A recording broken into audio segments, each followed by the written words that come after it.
오늘 이 본문 말씀은 다윗의 시입니다. 다윗의 시인데 제목에 이렇게 되어 있습니다.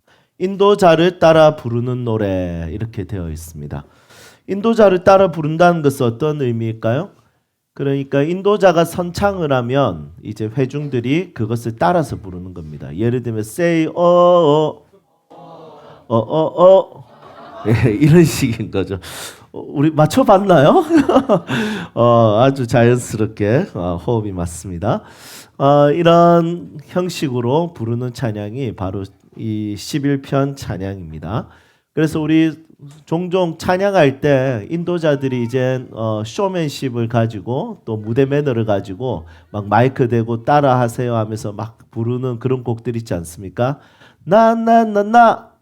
예, 이런 거 잘못된 게 아닙니다. 성경적인 것이라는 것을 기억할 필요가 있습니다. 그런 거 보면서 정말 세속적이네, 세상 따라가네 이렇게 하지 않. 이미 시편에서 이런 거 있었다는 거 기억했으면 좋겠어요. 탄식시, 지혜시, 그리고 여러분 시편 11편은 어떤 시일까요? 우리 탄식시, 지혜시, 그리고 찬양시 이 세 개 중에 어떤 시 같습니까? 약간 섞여 있는 것 같아요. 탄식시와 지혜시가. 그렇지만 조금 구체적으로 들여다보면 의인과 악인을 나눈 이야기를 봤을 때는 아마 지혜시일 가능성이 굉장히 높습니다. 지혜시는 의인에 대해서 악인에 대해서 참 잘 설명하고 있습니다. 오늘 이 말씀에서도 의인과 악인 그리고 하나님의 관계에 대해서 정말 잘 설명하고 있습니다. 먼저는 의인과 악인의 관계가 나타나고 있습니다. 의인과 악인의 관계는 어떤 관계일까요? 오늘 1절 말씀 딱 보면 어떤 관계냐면 의인은 항상 패배하는 이미지이고 악인은 항상 승리하는 이미지이죠. 그래서 의인은 항상 도망다니는 입장이고 악인은 항상 추적하는 입장으로 보입니다. 여러분 이런 것을 봤을 때 지혜시는 지혜로운 자는 의인일 것인데 결과가 너무 좋지 않습니다. 오히려 악인에게 훨씬 더 지혜로워 보입니다. 왜냐하면 지혜 있는 자가 승자지 않습니까? 여러분 인간의 수명은 언제 늘어나죠? 인간의 지혜로 늘어나는 것이지 않습니까? 그래서 지혜라는 것은 항상 잘 되는 것에 대한 표상. 가장 중요한 것이 무엇이냐? 가난한 동네에서 자란 사람들이 계층 이동을 할 때 가장 중요한 것이 무엇이냐면 바로 공부를 하는 것입니다. 공부를 통해서 지식과 지혜를 가지면 인생의 계층 이동이 충분히 가능한 것이 이 사회입니다. 저는 자신의 인생에 대해서 그냥 후회만 하는 것이 아니라 자신의 인생에 있어서 한번 계층을 이동하고 싶은 사람들은 공부를 조금 오랜 시간 동안 하는 것이 필요하지 않을까라는 생각을 하게 됩니다. 못해도 됩니다. 여러분 저도 공부 오래 했지 않습니까? 그래서 제가 공부를 못했습니다. 물론 계층 이동이 잘 안 됐네요. 어쨌든 여러분 이런 거 생각했을 때 진짜 이 의인의 삶이 지혜로운가? 이런 지혜면 필요 없지 않는가? 이런 생각을 하게 됩니다. 여러분들에게 질문하고 싶습니다. 여러분들에게 지혜는 어떤 것이 지혜입니까? 자, 1번 원칙대로 고지곧대로 하는 것이 지혜다. 2번 융통성 가지고 약간의 잔머리를 사용해서 이렇게 이겨내는 것이 지혜다. 예, 우리 상훈 집사님은 잔머리 있고 지혜. 네, 좋습니다. 자, 1번 진짜 자, 한번 손을 들어보도록 하겠습니다. 자, 1번. 진짜 원칙대로 고지곧대로 하는 것이 지혜다. 네, 우리 재훈 집사님하고 진우 형제님하고 두 사람밖에 없습니까? 좋아요. 자, 손 내리시고. 아니다, 좀 융통성 가지고 잔머리를 좀 쓰는 게 지혜다. 예, 저희 교회는 약간 비성경적 교회라는 느낌이 참 많이 듭니다. 여러분 사실 자녀들에게 지혜롭게 살기를 우리는 가르치고 싶습니다. 자녀들에게 사실은 착하게 사는 것보다 지혜롭게 살면 좋겠다 생각됩니다. 물론 착하게 살면 좋겠다는 생각도 들어요. 내 아이가 아, 너희 집 아이는 참 착하더라. 여러분 이렇게 듣는 거 꽤 기분 좋은 이야기죠. 인사 잘하더라. 꽤 기분 좋은 이야기입니다. 그런데 애들이 우리의 뜻대로 인사 잘 합니까? 안 합니까? 진짜 네, 진짜 쉽지가 않습니다. 그런데 우리 아이들이 사실은 착하게만 살아서는 이 세상을 이길 수 없을 것 같습니다. 그래서 살아갈 때 잔머리를 좀 가지고 이 세상에 조금 융통성 가지고 약간의 화이트 라이, 약간의 선한 거짓말을 가지고 이렇게 조금 상황들을 잘 이겨내면서 살았으면 좋겠다 생각이 듭니다. 그런데 성경은 여기에 있어서 반대합니다. 성경은 모든 악한 것은 모양이라도 버리라고 되어 있습니다. 성경은 의롭게 사는 것이 지혜롭다라고 이야기합니다. 여러분 이런 지혜라면 참 안타깝습니다. 한번 보실까요? 1절. 우리 1절 함께 읽겠습니다. 내가 여호와께 피하였거늘 너희가 내 영혼에게 새같이 내 산으로 도망하라 함은 어쩌함인가. 아멘. 지금 다윗과 사람들이 대화를 하는데 다윗이 위기에 처해 있습니다. 그런데 이것에 있어서 측근들은 어떻게 이야기하냐면 왕이시여, 다윗이여, 그냥 빨리 저 산으로 도망가세요. 저 새처럼. 지금 하나님께 피할 때가 아닙니다. 지금까지 하나님 붙들고 있다가 이렇게 도망다니지 않습니까? 이러다 큰일 납니다. 더 이상 하나님한테 피하지 말고 저 새가 산으로 피하듯이 좀 피해 가십시오. 이렇게 이야기합니다. 여러분 다윗은 그것에 있어서 정확하게 이야기하면 나 하나님께 피했어. 나 괜찮아. 나 안전지대야. 하나님께 피해 있는 것이 세이프티 존이야. 이렇게 이야기합니다. 그런데 악인에 있어서 봤을 때 이거 쉬운 일이 아닙니다. 왜냐하면 악인은 2절에 보니까 뭐라고 하냐면 의인, 마음이 바른 자에게 화를 겨누고 있다고 합니다. 화를 겨누고 있다는 것은 굉장히 무서운 일이죠. 활이라는 것이 별거 아닌 것처럼 보이지만 훌륭한 궁수들은 진짜 이 활 하나에 모든 전쟁의 승패를 좌우할 수 있는 실력을 가지고 있습니다. 악인이 의인을 죽이기 위해서 활을 쏘기 위해서 준비하고 있습니다. 의인을 공격하는 입장이죠. 이 공격은 너무 강력해서 3절에 보니까 의인의 터가 무너질 정도의 공격이라는 거죠. 여러분 터라는 것은 여러분 내가 살아가는 터, 내 안전을 책임지는 터지 않습니까? 이 터를 헬라어로 보면 히브리어로 보면 뭐라고 되어 있냐면 기둥이라고 되어 있습니다. 활을 쏘는데 이 의인의 삶의 기둥을 완전 무너뜨리는 그런 놀라운 공격이라는 것이죠. 하지만 다윗은 자신의 세이프티 존, 하나님께 있으니까 나 괜찮은데 사람들은 자꾸 그럴 때가 아니다. 그냥 더 깊이 진짜 도망가라고 이야기합니다. 여러분 이 두 사람의 대화, 이런 대화들을 봤을 때 의문이 생깁니다. 아니 이런 대화가 나오기 전에 하나님께서 알아서 악인을 좀 꺾고 의인은 항상 잘 되게 하면 안 되나? 이런 생각이 좀 드는 거예요. 그러면 다 지혜롭게 쉽겠죠. 지혜라는 것이 의인이고 의인은 고난을 당하고 의인은 도망가야 된다면 누가 의인이 되고 싶어 하겠습니까? 그냥 하나님께 피하든지 산으로 피하든지 그냥 이 피한다는 것 자체가 마음에 안 드는 거예요. 안 그렇습니까? 여러분 인생을 피해 다니고 싶습니까? 아니면 당당해지고 싶습니까? 저만 나쁜 사람인가요? 예, 다 똑같죠? 쭈구리처럼 살고 싶지 않지 않습니까? 다 당당하게 살고 싶을 겁니다. 그런데 의인이 되면 당당하게 살 수가 없습니다. 피해 다녀야 돼요. 하나님께 피하든지 저 산으로 피하든지 어쨌든 피해야 된다는 것 자체는 너무 초라한 인생 같아요. 왜 의인은 이렇게 살아야 될까요? 이렇게 살아야 되는 이유가 있을까요? 사실은 이럴 수밖에 없는 이유가 뭐냐면 악인과 의인이 있어요. 그리고 악인과 의인이 싸우면 누가 이기겠습니까?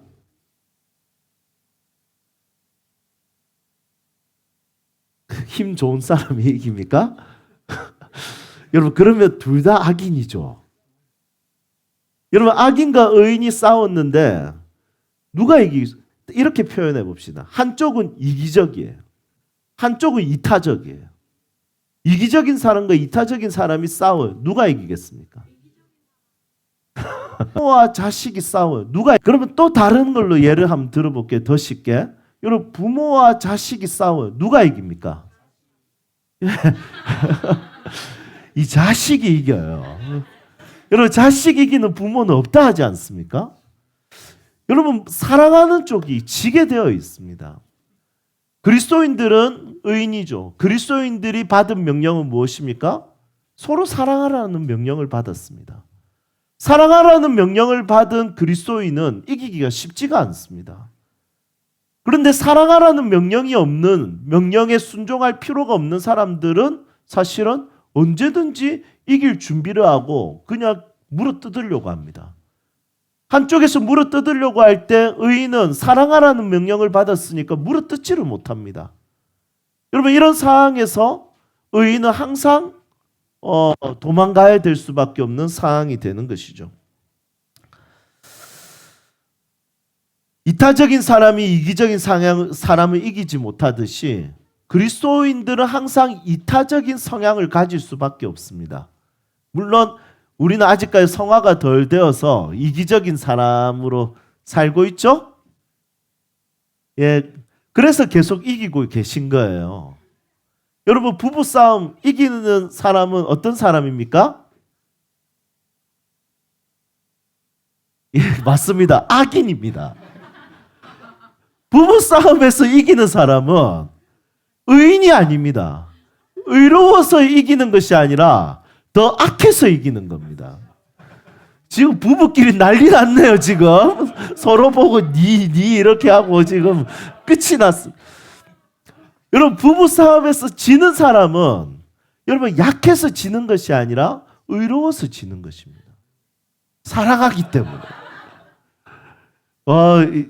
패배하신 분들이 은혜 많이 받고 계시네요.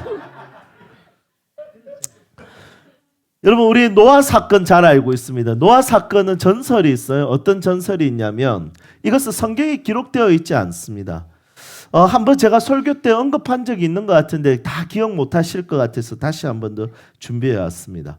여러분, 노아가 방주를 열심히 지었습니다. 성경에 보면 한 80년에서 120년 사이 정도라고 생각하면 됩니다. 꽤 오랜 시간 동안 이 방주를 지었습니다. 물론 비가 내릴 것이다라는 말은 하지 않았지만 홍수가 터질 것이라고 하나님께서 심판할 거라고 했습니다. 그런데 그때까지는 한 번도 비라는 것이 내린 적이 없었던 시기였고 사실은 홍수라는 것에 대해서 비가 내린 적이 없었기 때문에 홍수는 경험할 수가 없었던 것이죠. 그런데 노아는 홍수가 있을 것이라고 생각하고 계속해서 그것을 믿음을 따라서 방주를 지었습니다.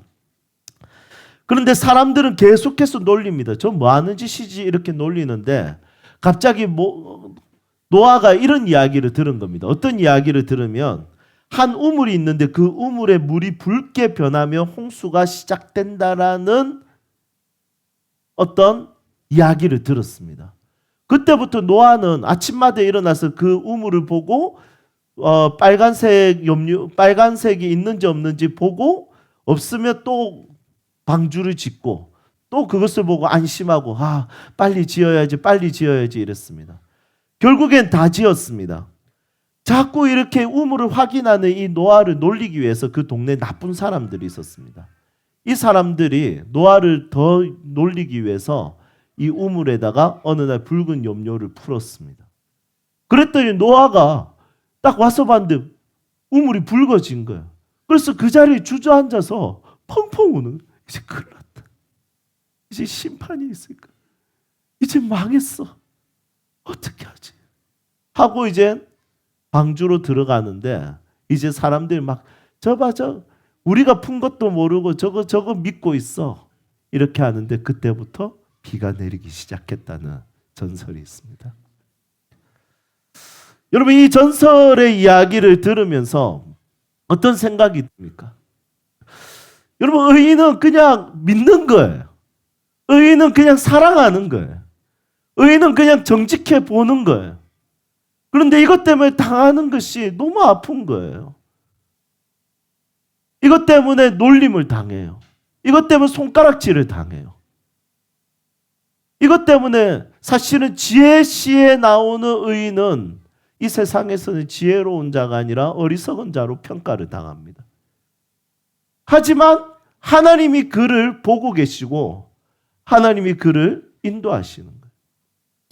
그래서 오늘 본문 말씀 4절에서는 쭉 어떻게 설명하고 있냐면 하나님께서 사람을 살펴보고 계신다라는 것을 하나님은 말씀하고 계십니다. 의인과 악인에 대해서 하나님은 살펴보고 계신다는 겁니다. 여러분, 우리는 인생 가운데 여러 가지 상황 가운데 있지만 우리는 사실은 패배할 수밖에 없는, 도망갈 수밖에 없는 명령을 받았습니다. 사랑하라, 정직하라, 그리고 너희는 의롭게 살아라, 공의와 정의를 따르라. 여러분, 이것은 우리를 어느 순간에 공격당하게 되는, 또 손해보게 되는 여러 가지 상황들을 만나게 된다는 것이죠. 하지만 우리는 피해 다니고 도망 다니고 손해를 볼지라도 이 삶을 포기할 수 없습니다. 왜 포기할 수 없을까요? 자, 이번 주에 우리 박경만 조은사님하고 홍성윤 조은사님하고 우리 치현 형제하고 같이 식사를 했습니다. 그래서 식사를 하다가 뭐 여러 가지 대화를 하다가 우리 박경만 조은사님이 갑자기 막 자기의 간증을 막 풀기 시작하는 거예요.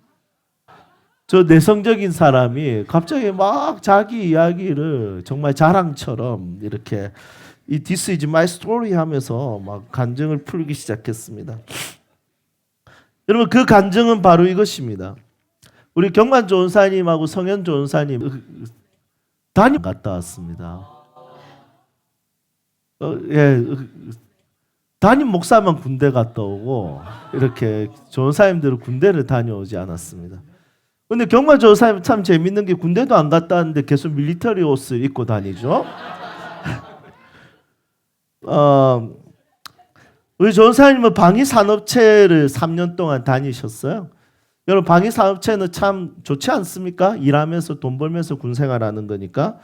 그래서 저는 진짜 부러웠습니다. 그런데 우리 경만 조은사님이 방위산업체 다니면서 좀 힘들었던 적이 있었어요.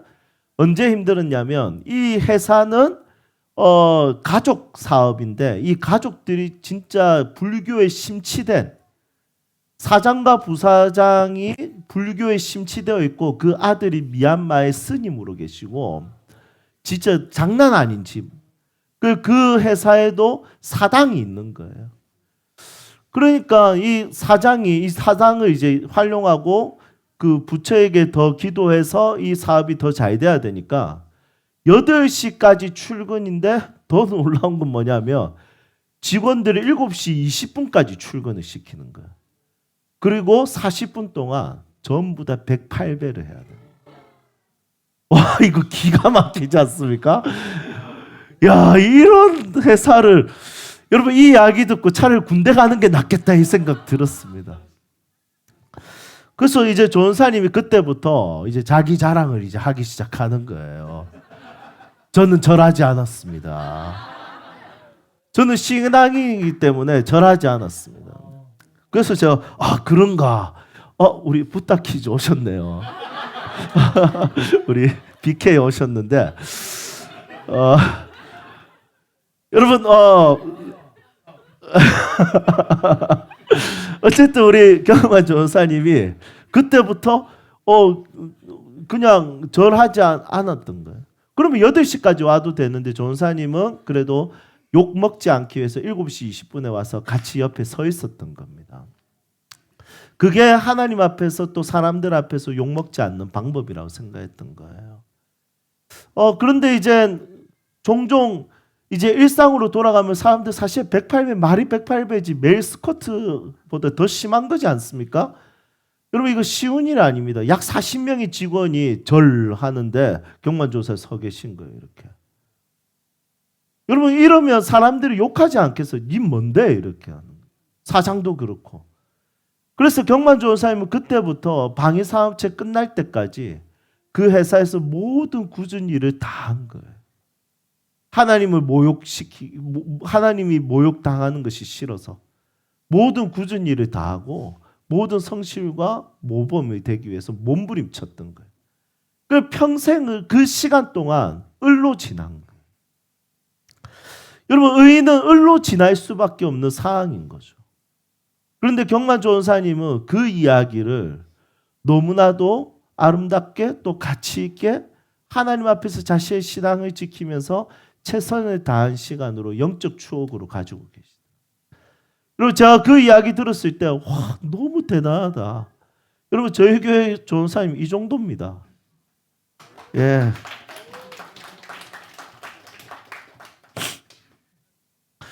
그리고 이따 이제 홍성현 조사님이 간증을 또 하기 시작. 여러분, 홍성현 조사님 간증을 또 하기 시작하는데 우리 성현 조사님은 뇌전증이 있으셨어요. 간질이. 그래서 있고 완전 그냥 간질이 아니라 대간질이라고 해서 그냥 약간의 쇼크를 먹는 거 있고 완전 주저앉아서 거품 무는 게 있지 않습니까? 우리 조사님은 대간질이셨던 거예요. 그래서 머리 뒤에 상처가 너무 많으신 거예요. 여러분, 사실은 어머니가 우리 성현조사 어머니가 성현조사님 위해서 기도를 진짜 많이, 병원에 가도 낫지 않고 매일 약 먹어야 돼요. 그런데 이런 부분에 있어서 성현조사의 어머니께서 성현조사님을 위해서 기도하는 거예요. 여러분, 놀랍게도 그 기도로 인해서 성현조사님이 깨끗하게 나으셨어요. 이 간증이 너무 풍성한 대화. 저는 와, 놀랍다 이러면서 나도 아토피 이야기할까 막 이런 이런 놀라운 시간을 보냈었습니다. 여러분, 사실은 우리 하나님께 피신하는 거 자존심 상할 수도 있습니다. 사실 도망자로 사는 것이 아니라 진짜 당당하게 군림하면서 나 예수 믿으니까 얼마나 잘 돼. 너 잘 봐. 너희들 내 발 앞에 다 무릎을 꿇을 거야. 여러분, 이렇게 살고 싶은데 어느 날 나는 그렇게 사는 것이 아니라 내가 을로서 혹시 하나님의 영광이 떨어질까 봐, 하나님의 명예가 상처 날까 봐 내가 을로 살아도 되는 것처럼, 도망자로 살아도 되는 것처럼 사는 자들이 그리스도인이라는 것입니다. 오늘 7절 말씀에 보니까 이 다윗은 절대로 포기하지 못하는 한 가지가 있었습니다. 그 7절이 무엇입니까? 한번 우리 같이 읽어보겠습니다. 7절. 여호와는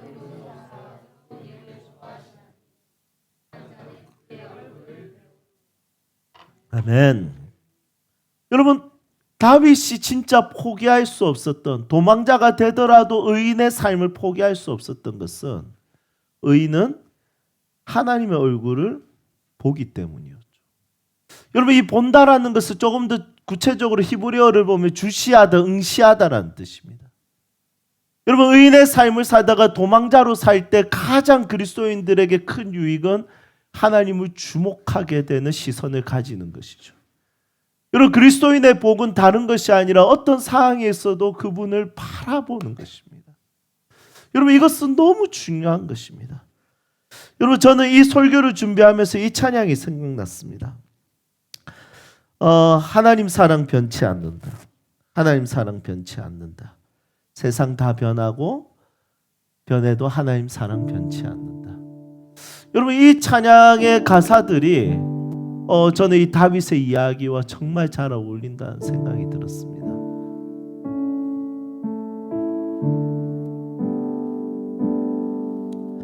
하나님 사랑 변치 않는다. 하나님 사랑 변치 않는다. 세상 다 변하고 날 버린다 해도 하나님 사랑 변치 않는다. 하나님 내 길 인도하신다. 아멘. 하나님 내 길 인도하신다. 나의 가는 길 다 주님께 있으니 하나님 내 길 인도하신다. 반드시 기도 응답하신다. 반드시 기도 응답하신다. 때론 나의 뜻과 다른 길이 주님을 신뢰합니다. 반드시 기도 응답. 하늘의 것을 구하며 산다. 하늘의 것을 구하며 산다. 하늘의 것을 구하면 산다. 세상 헛된 것에 소망 두지 말고 하늘의 것을 구하며 산다. 아멘. 여러분, 기도가 응답되지 않는 것 같고 정말 세상이 다 변하고 내가 버림받는 것 같다 할지라도 내가 주목하고 주시할 수 있는 그 하나님을 향해 내 시선이 향한다면 이 시선 하나만큼 내가 그 어떤 것에도 빼앗기기 싫은 것입니다. 여러분, 이 하나님의 얼굴, 이 얼굴은 히브리어로 파님이라는 뜻이 파님으로 쓰고요. 그리고 하나님은 엘로힘입니다. 이 파님과 엘로힘을 합치면 어떻게 되겠습니까? 푸니엘. 여러분, 여기서 나온 말이 바로 분이엘입니다. 야곱의 이야기에서 분이엘 이야기가 나오죠. 야복강에서 하나님을 대면한 자. 여러분, 그리스도인들이 절대로 포기하지 않는 한 가지, 하나님과 대면하는 삶, 하나님을 주목하는 삶. 도망 다닐 때 가장 큰 행복은 그분을 주목하는 것이죠. 내가 고난당할 때 가장 큰 행복은 그분을 주목하는 거예요. 내가 손해당할 때 가장 큰 행복은 그분을 여전히 주목할 수 있는 것입니다. 여러분, 우리 세움교회는 하나님을 주목하는 교회가 되기를 소망합니다. 사실 우리 시선을 빼앗기는 곳이 너무 많습니다. 여러분, 저는 요즘에 어항의 시선이 빼앗겨 있습니다. 그렇지만 하나님을 주목할 때 가장 행복합니다. 그것이 그리스도인의 찬양의 삶입니다.